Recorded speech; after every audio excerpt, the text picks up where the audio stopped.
আসসালামু আলাইকুম। আমি আদনান আছি আপনাদের সাথে, আর আপনারা দেখছেন এক্সপ্লোর উইথ আদনান। তো এখন আমি যেখানে অবস্থান করছি সেই জায়গাটার নাম হচ্ছে জিন্দা পার্ক। এটাকে আমি এক কথায় বলতে পারি ঢাকার ভিতরে সবচেয়ে সুন্দর পার্ক। কারণ এখানকার মনোরম পরিবেশ আপনাকে আবেগ আপ্লুত করবে, আপনাকে সেই গ্রামীণ পরিবেশের কাছে নিয়ে যাবে। শহরের একটা ক্লান্তিময় জীবন থেকে যদি একটু রিফ্রেশমেন্ট আমরা চাই, তাহলে আমরা এখানে আসতে পারি। তো আমরা অনেকে হয়তো জানি না যে জিন্দা পার্কটা কোথায় অবস্থিত, কিভাবে আসবেন, কত টাকা খরচ হতে পারে। একটা ডে লং ট্রিপ দেওয়ার জন্য জিন্দা পার্ক অবশ্যই আমাদের চয়েস লিস্টের প্রথমে থাকবে। তো এই ভিডিওতে আমরা জানতে পারবো যে জিন্দা পার্ক কোথায়, কিভাবে যাবেন, কত টাকা খরচ হতে পারে, এবং জিন্দা পার্কটা পুরো ঘুরিয়ে দেখাবো।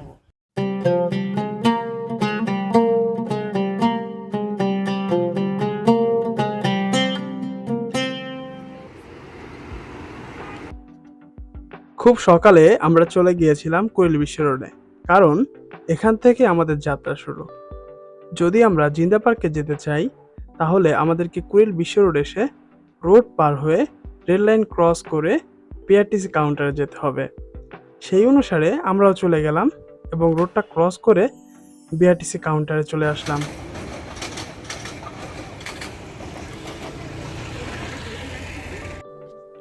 কাউন্টারে এসে দেখি লম্বা একটা লাইন, তাই আমিও তাড়াতাড়ি টিকিট কেটে এসে লাইনে দাঁড়িয়ে পড়লাম। আলহামদুলিল্লাহ, লাইনে দাঁড়ানোর কিছুক্ষণের ভিতরে বাস চলে আসলো এবং আমরা লাইন ধরে বাসে উঠে পড়লাম।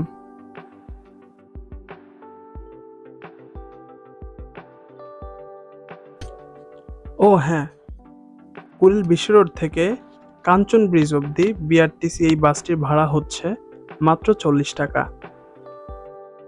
যেহেতু বাসটি পূর্বাচল এক্সপ্রেসওয়ে দিয়ে আপনাকে নিয়ে যাবে, তাই এই 40 থেকে 50 মিনিটের বাস জার্নিটা আপনি বেশ উপভোগ করবেন।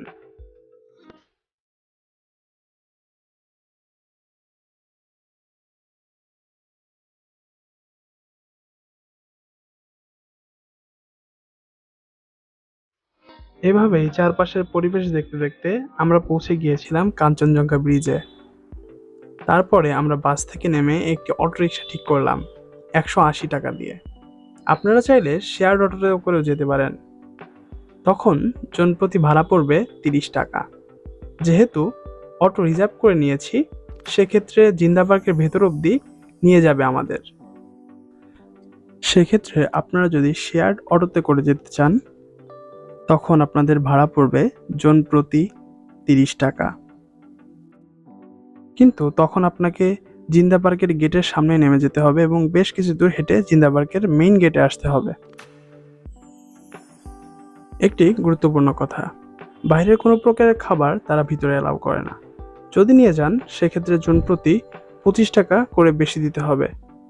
খেলার সামগ্রী, বাদ্যযন্ত্র নিয়ে এই পার্কে প্রবেশ নিষেধ। হয়তো গ্রামীণ পরিবেশের সৌন্দর্য বজায় রাখার জন্যই এমন নির্দেশনা। জিন্দা পার্কে প্রবেশ ফি ছুটির দিন ব্যতীত 100 টাকা করে এবং ছুটির দিনগুলোতে 150 টাকা করে। যেহেতু আমরা উইকেন্ডে চলে এসেছিলাম জিন্দা পার্কে, তাই আমরা দুইটি টিকিট কিনি 300 টাকা দিয়ে। জন প্রতি যার প্রবেশ মূল্য ছিল 150 টাকা করে। জিন্দা পার্কে ঢোকার সাথে সাথেই আপনাদের চোখে পড়বে সবুজ গালিচায় মোড়া এক মাঠ, যার অপর প্রান্তেই রয়েছে নান্দনিক একটি স্কুল। বাংলাদেশের খুব কম স্কুলে হয়তো এমন সুন্দর সবুজে ঢাকা সমতল মাঠ রয়েছে। ইচ্ছে করছিল এই মাঠে কিছুক্ষণ বসে থাকি, খালি পায়ে হেঁটে বেড়াই মাঠের এক প্রান্ত থেকে অপর প্রান্ত। কিন্তু দেখার তো আসলে অনেক কিছুই বাকি আছে, তাই আপাতত সামনে এগিয়ে যাই।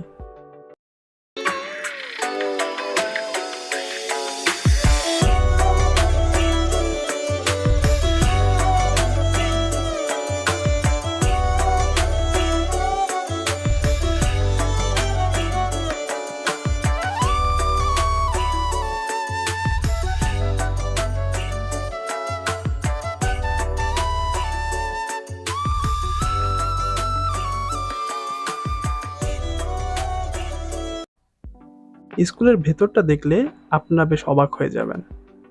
স্কুল কতটা সুন্দর হতে পারে, এই জিন্দা পার্কে এই স্কুলে না আসলে আপনি বুঝতেই পারতেন না।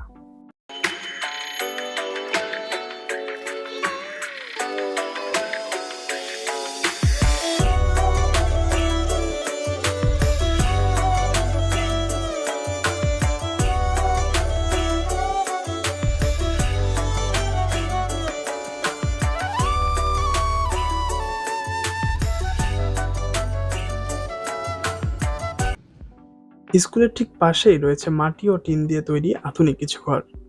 স্থানীয় কর্মচারী ও বাসিন্দারাই মূলত এই ঘরগুলোতে থাকেন। মাটির ঘরকেও যে কতটা নান্দনিকভাবে তৈরি করা সম্ভব তা হয়তো জিন্দা পার্কে এসে আমি ভালো করে বুঝলাম। এর সাথে সাথে আশেপাশের এলাকাগুলো ঘুরে দেখুন, নিজের গ্রামের বাড়ির গ্রামীণ পরিবেশের কথা মনে পড়ে যাবে, আমি নিশ্চিত।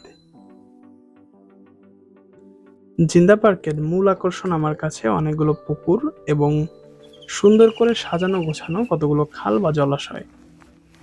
এগুলোর প্রতিটার মাঝে আমি কম বেশি পদ্ম ও শাপলা ফুল দেখতে পেলাম। জলাশয়কে সঠিক রক্ষণাবেক্ষণ করে কতটা সুন্দরভাবে উপস্থাপন করা সম্ভব তা জিন্দা পার্কে এসে দেখে যান। জলাশয়ে মাছের চাষ হয়, চারপাশে খুব সুন্দর করে বসার জায়গা আছে, যেখানে বসে সময় কাটাতে পারবেন। বেশ ভালোই লাগবে আপনাদের। এমন জলাশয়ের মাঝে ইচ্ছে করেই বানানো কিছু দ্বীপও রয়েছে, যেখানে বসে খুব ভালো একটা সময় কাটাতে পারবেন। আমরাও বসে বেশ কিছুক্ষণ আড্ডা দিলাম।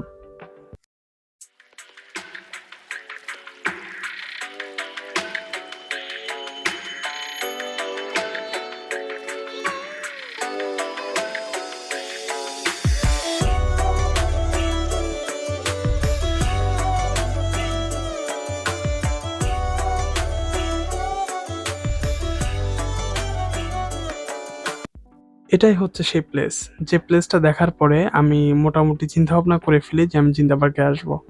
এটা হচ্ছে বাংলাদেশের সবচেয়ে সুন্দর লাইব্রেরি আমার মতে।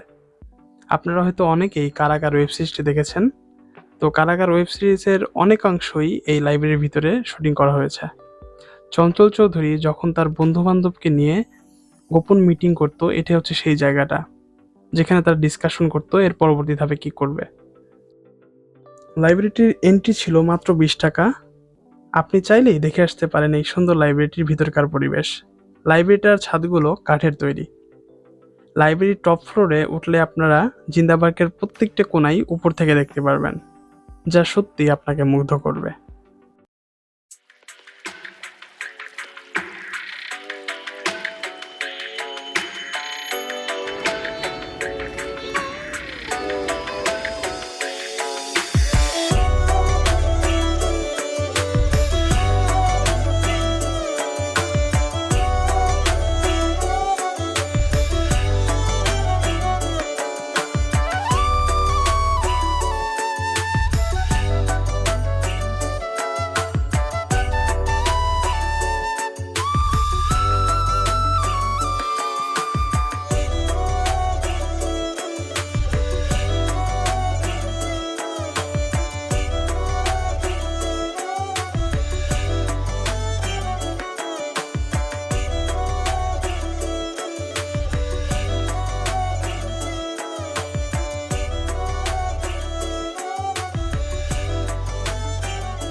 দুপুর হয়ে গিয়েছে ঘুরতে ঘুরতে, এখন সময় পেটকে একটু শান্তি দেওয়ার।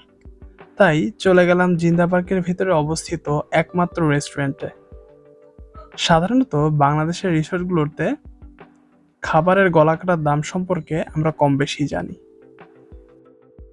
এখানেও ঠিক এমনই আশঙ্কা করেছিলাম আমি, কিন্তু এখানেও জিন্দা পার্ক আমাকে একটু অবাক করে দিল।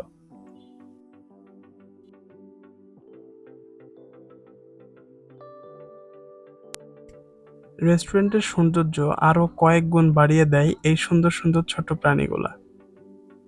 বিশেষ করে যারা আমরা বিড়াল প্রেমী আছি তাদের কাছে এই রেস্টুরেন্টটা অনেক বেশি পছন্দের হবে, কারণ এখানে অনেক অনেক অনেকগুলা বিড়াল ছানা আছে।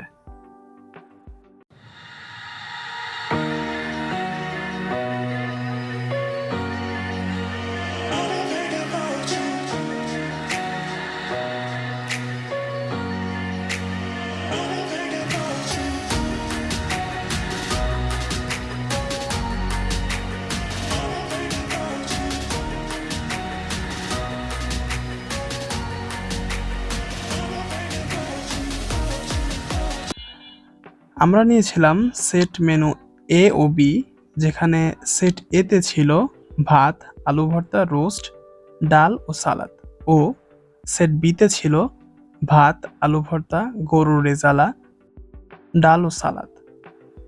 সেট এ এর দাম ছিল 270 টাকা ও বি এর দাম ছিল 320 টাকা। এক্ষেত্রে ভাত ও ডাল আনলিমিটেড। তো আমরা যেহেতু দুইজন, তো আমরা অর্ডার করছিলাম এ টাইপ, এ সেট মেনু আর বি সেট মেনু। তো এ সেট মেনুতে আমাদের ছিল হলো এই যে রোস্টটা, যার দাম ছিল 270 টাকা, আর এটা বি টাইপেরটা ছিল, সেটা হচ্ছে 320 টাকা। এখানে রাইস আর ডাউল হলো আনলিমিটেড। তো মোটামুটি সুন্দর। খাবারের মান এবং দাম অনুযায়ী খাবারগুলা আমার কাছে বেশ ভালোই লেগেছিল। আপনারা চাইলে ট্রাই করে দেখতে পারেন। বিশেষ করে আমি বলবো যে রোস্টটা একটু ট্রাই করে দেখতে পারেন, কারণ রোস্টটা আমার কাছে বেশ ভালো লেগেছিল। খাওয়া দাওয়া শেষ করে আমরা একটু লেকের পাড়ে বসি, কিছুটা বিশ্রাম নেই, তারপরে যাওয়ার প্রহর গুনতে থাকি। দেখা হবে অন্য কোনো ভিডিওতে। ততক্ষণ পর্যন্ত ভালো থাকবেন।